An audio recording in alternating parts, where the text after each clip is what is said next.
तो दोस्तों आज तारीख हो चुकी है 22 जून की, साथ ही में दिन है बुधवार का। तो आज दिन भर के मुख्य समाचार और देश दुनिया की ताज़ा खबरें आपका भाई लेकर आ चुका है। तो आइए बिना देर किए चलते हैं सीधे पहली खबर की तरफ। द्रौपदी मुर्मू होंगी एनडीए से राष्ट्रपति पद की उम्मीदवार। जी हां, राष्ट्रपति चुनाव के लिए एनडीए ने उम्मीदवार का ऐलान कर दिया है। ताज़ा जानकारी के मुताबिक भाजपा संसदीय बोर्ड की बैठक में द्रौपदी मुर्मू के नाम पर सहमति बनी है। आसान सी भाषा में कहें तो अगर बीजेपी पार्टी राष्ट्रपति वाला चुनाव जीत जाती है तो फिर देश की नई राष्ट्रपति होंगी द्रौपदी मुर्मू। इनकी तस्वीर आप अपनी स्क्रीन पर देख सकते हैं। आपको बता दें द्रौपदी मुर्मू 2015 से 2021 के बीच झारखंड की गवर्नर रह चुकी हैं। वैसे आप नहीं जानते हैं तो आपको बता दें कि ये काफी हद तक उम्मीद है कि राष्ट्रपति वाला चुनाव भाजपा पार्टी ही जीतेगी, क्योंकि बीजेपी के पास सभी पार्टियों के मुकाबले में ज्यादा समर्थन है। आइए चलें अगली खबर की तरफ। राशन कार्ड धारकों के लिए आई बड़ी खबर। अब महीने में 2 बार चावल और 1 बार मिलेगा गेहूं। पहले दोनों ही चीजें 2 बार मिलती थी। जी हां, राशन कार्ड धारकों से जुड़ी ये अहम खबर है। ताज़ा जानकारी के मुताबिक राशन कार्ड धारकों को अब महीने में 2 बार चावल और गेहूं केवल 1 बार मिलेगा। हालांकि राशन कार्ड धारकों को अभी तक महीने में 2 बार गेहूं और 2 बार चावल मिलता था। दोस्तों, आप में से अक्सर लोगों को पता होगा कि अभी पीएम गरीब कल्याण अन्न योजना के तहत 5 किलो राशन प्रति व्यक्ति पे बिल्कुल फ्री में दिया जा रहा है। साथ ही जो राशन कार्ड धारक है उनको नियमित रूप वाला भी राशन मिल रहा है। तो राशन कार्ड पे जो नियमित रूप से राशन मिलता है वो राज्य सरकार की तरफ से दिया जाता है। तो इस वाले राशन के बांटने में कोई भी फर्क नहीं पड़ेगा, यानी कि गेहूं और चावल मिलता रहेगा। लेकिन केंद्र सरकार की योजना के तहत जो 5 किलो राशन फ्री में दिया जा रहा है तो ये बड़ा बदलाव उसमें किया गया है। यानी कि 5 किलो राशन में जो अभी तक गेहूं मिलता था अब वो नहीं मिलेगा। हालांकि इससे पहले कई ऐसी खबरें आई थी कि गेहूं के बदले चावल दिया जा सकता है। साथ ही ये भी खबर आई थी कि इस नए फैसले का असर पूरे देश में नहीं बल्कि देश के कुछ हिस्सों में होगा। आइए चलें अगली खबर की तरफ। आरबीआई ने क्रेडिट और डेबिट कार्ड से जुड़े नियमों को लागू करने की डेडलाइन बढ़ाई। आइए बताएं ये भी पूरी जानकारी। जी हां, भारतीय रिजर्व बैंक यानी कि आरबीआई ने क्रेडिट और डेबिट कार्ड से जुड़े नियमों में बड़ा बदलाव किया है। ताज़ा जानकारी के मुताबिक केंद्रीय बैंक यानी कि आरबीआई ने राहत देते हुए कार्ड टोकनाइजेशन नियम को 3 महीने के लिए और बढ़ा दिया है। आरबीआई के इस फैसले के बाद अब क्रेडिट कार्ड और डेबिट कार्ड साथ ही में ब्रांडेड कार्ड के लिए बनाए गए नए नियम 1 जुलाई के बजाय आने वाले 1 अक्टूबर 2022 से लागू होंगे। वैसे आप नहीं जानते हैं तो आपको बता दें कि रिजर्व बैंक ने जिन नियमों को लागू करने की समय सीमा आगे बढ़ा दी है,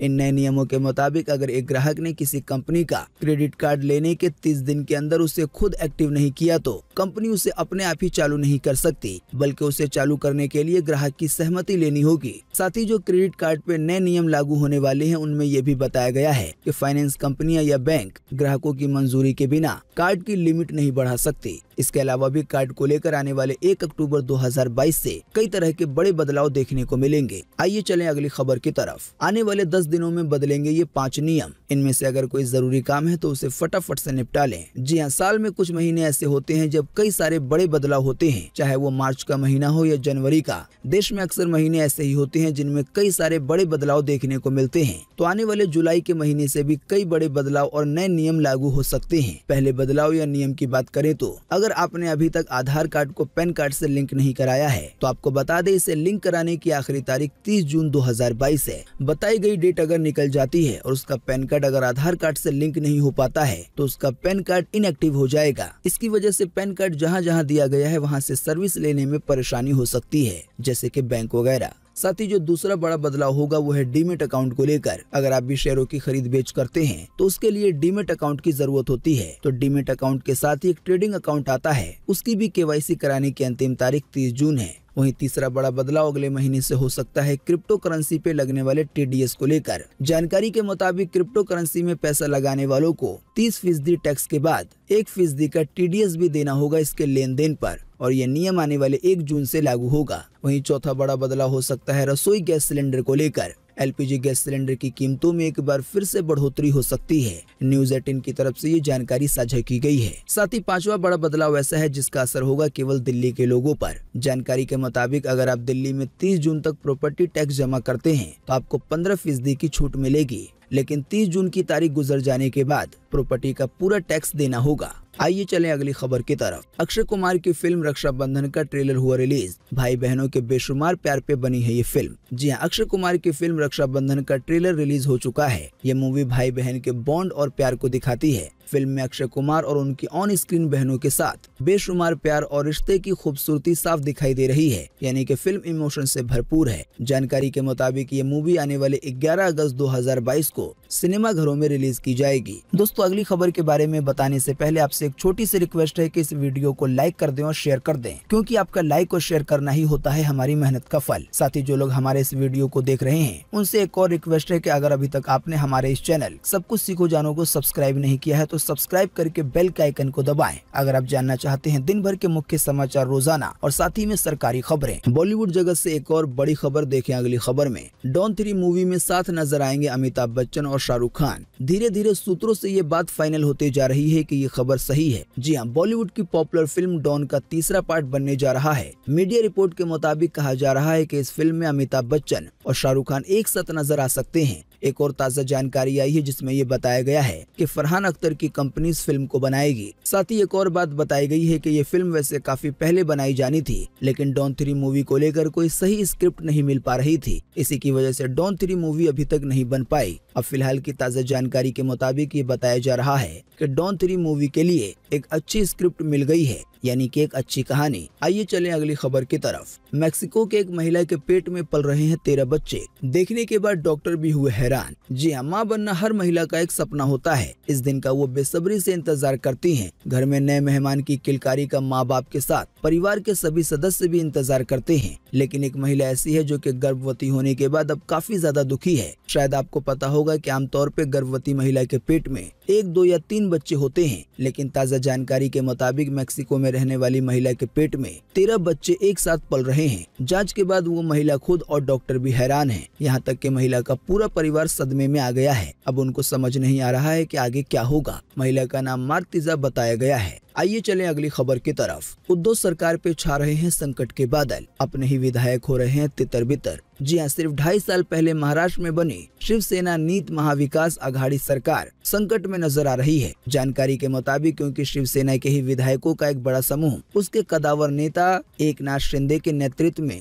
भाजपा शासित राज्य गुजरात के एक शहर सूरत में जाकर बैठ गए हैं। बताया जा रहा है उद्धव ठाकरे के इन विधायकों की संख्या इतनी है कि वो भारतीय जनता पार्टी से हाथ मिलाकर उद्धव सरकार का खेल बिगाड़ सकते हैं, यानी कि महाराष्ट्र में उद्धव ठाकरे की सरकार गिर भी सकती है। जैसा कि हमने आपको बताया, इसका सिंपल सा कारण है कि कई सारे विधायक पार्टी छोड़ सकते हैं। जाहिर बात है इसी के कारण उद्धव सरकार पर संकट के बादल मंडरा रहे हैं। आइए चलें अगली खबर की तरफ। राहुल गांधी से 5 दिनों में लगभग 50 घंटे तक हुई पूछताछ। अब जल्दी सोनिया गांधी से भी होगी पूछताछ मनी लॉन्ड्रिंग के मामले में। जी हाँ, कांग्रेस के वरिष्ठ नेता राहुल गांधी से ईडी की पूछताछ बीते रोज 5वें दिन पूरी हो गई। लगभग 50 घंटे तक चली पूछताछ में राहुल गांधी से नेशनल हेराल्ड के मनी लॉन्ड्रिंग मामले में कई सारे सवाल पूछे गए। आपको बता दें ये 2012 का मामला है जो कि पैसे के धोखाधड़ी से जुड़ा हुआ है। ताज़ा जानकारी के मुताबिक ईडी यानी कि प्रवर्तन निदेशालय ने अब गुरुवार को कांग्रेस के अध्यक्ष सोनिया गांधी को भी इसी मामले में पूछताछ के लिए बुलाया है। आइए चलें अगली खबर की तरफ। होम लोन लेना हुआ महंगा। LIC हाउसिंग फाइनेंस ने ब्याज दरों में बढ़ोतरी की।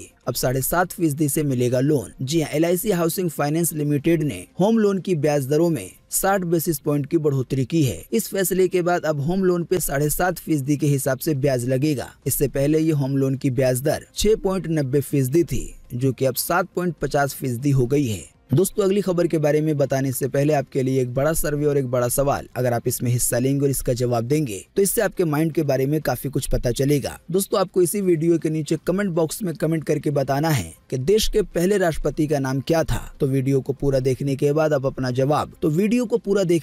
आप अपना जवाब इसी वीडियो के नीचे कमेंट बॉक्स में लिख डालिए। आइए चलें अगली खबर की तरफ। 1 जुलाई से सरकारी कर्मचारियों को मिल सकती है 450 छुट्टियां। मोदी सरकार बदलेगी नियम, ऐसी आशंका जताई गई है। जी हां, मोदी सरकार की योजना जल्द से जल्द लेबर कोड के नियमों को लागू करने की है। दोस्तों, आप नहीं जानते हैं तो आपको बता दें, कामगारों को लेकर कई तरह के नियम लागू होने वाले हैं जिनको लेबर कोड का नाम दिया गया है। और अभी हम आपको जिस जानकारी के बारे में बताने जा रहे हैं तो ये उसी लेबर कोड में से एक नियम है। सबसे पहले आपको बता दें कि सरकारी कर्मचारियों को 1 साल में 30 छुट्टियां दी जाती हैं। वहीं जो डिफेंस यानी कि फौज वगैरह में है उन्हें 60 दिन की छुट्टी दी जाती है। लेकिन अगर कोई साल में 30 छुट्टियां नहीं लेता है तो ये छुट्टियां प्लस होती जाती हैं और प्लस होते होते ये छुट्टियां 240 से 300 तक जमा हो सकती हैं। अब जाहिर बात है इतनी सारी छुट्टियां जमा हो जाएंगी तो 10 साल के बाद भी कोई इतनी सारी छुट्टियां नहीं ले पाएगा, तो छुट्टियों के बदले फिर बेसिक सैलरी के हिसाब से पैसे बढ़ा दिए जाते हैं। तो यही वाली छुट्टियां जो साल दर साल जमा होते होते 240 से 300 तक हो सकती हैं, यानी कि अगर कोई 300 से ज्यादा जमा करेगा तो उसको फिर उस छुट्टी का लाभ नहीं मिलेगा। तो इसी 300 की संख्या को बढ़ाकर 450 किया जा सकता है। आइए चलें अगली खबर की तरफ। अग्निपथ योजना पे सेना की लगातार प्रेस कॉन्फ्रेंस से ठंडे पड़ गए हैं प्रदर्शन। अभी हाल ही में बीते रोज रद्द हुई हैं 300 ट्रेनें। जी हां, जैसा कि देश के अक्सर लोगों को पता होगा कि सरकार ने एक योजना लागू की है अग्निपथ के नाम से, जिसके तहत फौज में 4 साल के लिए नौकरी दी जाएगी। हालांकि ये योजना जैसे ही लाई गई वैसे ही देश भर में बहुत ज्यादा प्रदर्शन और हिंसा देखने को मिली, लेकिन हिंसा के बीच खुद सेना के प्रमुख सामने आए और बार बार प्रेस कॉन्फ्रेंस करके इसके फायदे गिनवाए। तो ताजा जानकारी के मुताबिक अब ये खबर आई है जिसमें ये बताया जा रहा है कि सेना के खुद प्रेस कॉन्फ्रेंस करने से और इस वाली योजना के बारे में समझाने से प्रदर्शन कम हो रहे हैं। आइए चलें अगली खबर की तरफ। असम में बाढ़ से अब तक 82 लोगों की गई जान, वहीं 48 लाख हुए हैं प्रभावित। जी हां, असम में बाढ़ से गंभीर हालात के बीच मरने वालों की संख्या बीते रोज बढ़कर 82 हो गई है। साथ ही ये भी जानकारी दी गई है कि असम के 32 जिलों में लगभग 48 लाख लोग बाढ़ से प्रभावित हुए हैं। आइए आपको अगली खबर में बताते हैं मौसम विभाग की तरफ से मौसम का ताजा अपडेट पूरे देश को लेकर। आज 22 जून को पूरे देश में ये रहेगा मौसम का हाल। मौसम विभाग ने जारी किया है मौसम का पूर्वानुमान। जी हां, मौसम विभाग के अनुसार अगले 24 घंटे के दौरान तमिलनाडु में, लक्षद्वीप के कुछ हिस्सों में, छत्तीसगढ़ के कुछ हिस्सों में, आंतरिक उड़ीसा में, मध्य प्रदेश के कुछ हिस्सों में, झारखंड में, मध्य प्रदेश के कुछ हिस्सों में, उत्तराखंड में, जम्मू कश्मीर में, तेलंगाना में, साथ ही आंतरिक कर्नाटका में, अंडमान निकोबार द्वीप समूह में हल्की से मध्यम बारिश की संभावना है। इसके अलावा भी कोंकण में, गोवा में, सिक्किम में, उप हिमालय पश्चिम बंगाल में, तटीय कर्नाटका में और इसके आसपास के क्षेत्रों में भारी से भी ज्यादा भारी बारिश यानी कि मूसलाधार बारिश देखने को मिलेगी। दोस्तों, अभी हमने आपको जिन भी शहरों या जिन भी राज्यों के नाम बताए हैं उसको छोड़कर देश भर में मौसम सूखा बने रहने की संभावना है। आइए चलें अगली खबर की तरफ। घर बनाना होगा और ज्यादा आसान, लोहा सीमेंट के गिरते जा रहे हैं दाम, अब तो गिट्टियां भी हो गई हैं सस्ती। जी हां, जो भी लोग अभी घर बनवाना चाहते हैं उनके लिए सही समय है, क्योंकि घर बनवाने की कई चीजें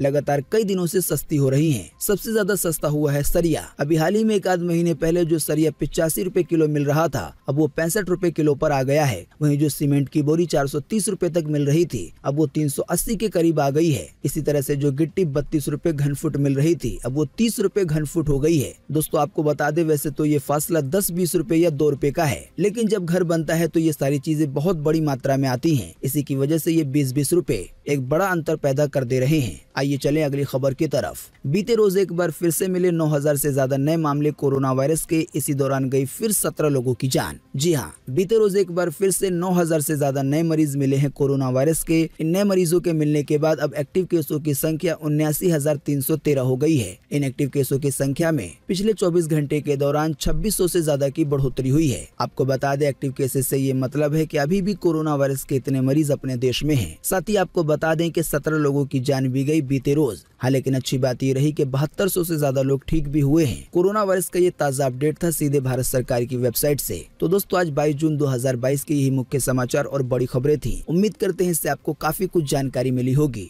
वीडियो देखने के लिए आपका बहुत बहुत धन्यवाद। Thanks for watching.